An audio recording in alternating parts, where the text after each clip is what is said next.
තොට ඊට පස්සේ තියෙන්නේ කරගයිට් Q&A ටෙම්පලට් එක ඒකෙත් තියෙන අරෝගයව තමයි. තොට මේ කියන්න අපි මේක මේ ෂෝකෙස් කරන ෆ්‍රීකවල්ලි අස් ක්වෙෂන්ස් ගැන මිනිස්සු හම්දිසම් වගේ හන ක්වෙෂන්ස් ටිකට පොඩි මේ ඩිස්ක්‍රපෂන් එකින් හරි පොයින්ස්වලින් හරි ආන්සයක් දෙනක තම මේ ටෙබ්ලට් එක තිල්. එතකොට ඔයාලා කරන්න ඕනේ අර ඔයාලගේ ජොබ් අවුට්ලුක් PDF එක කැන්වයික් මේ ChatGPT එකක් දාලා හරි ඔයාලා හිතලා හරි ප්‍රශ්න 10කුයි ආන්සර්ස් 10කුයි හදාගන්නවා. මම මේ හදාගත්ත ප්‍රශ්න 10 තමයි මේකේ එකක් තමයි what does a software developer do. එතකොට ඒකෙන් මේ ඒකට ආන්සර් එක තමයි මේ question and answer. ඊපස්සේ ඒක ඒ මොකද්ද ඒ කන්ටෙන්ට් එක තව ලස්සන ගන්න ඔයගේ ෆොටෝ එකක් ප්ලේස් කරගන්න. ඔය ෆොටෝ එක ප්ලේස් කරලා තියෙන්නේ ෆොටෝ ෆ්‍රේම් එක.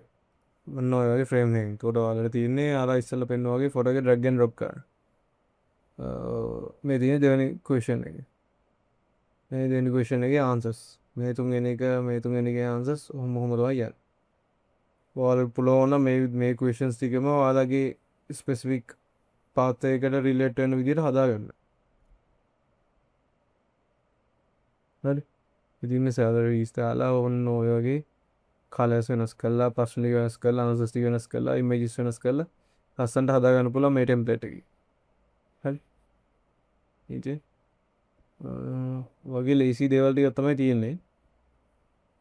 තොර මේකින් එලියට මේක එක්ස්පෝර්ට් කරලා ගන්න ඕන ඔයාලා PDF එක අපි වෙන්ද කරනවා වගේම මේ කරේගයිඩ් සම්මරි ටෙම්ප්ලේට් එක වගේම තමයි මේකත් කරලා තියෙන්නේ.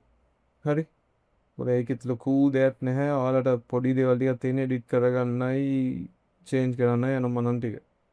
ඒක ටික බලලා ඉස්සරහට දැන් අලුතින් හැදෙන එක කන්ටෙන්ට් එක තමයි මේක කරේගයිඩ් Q&A.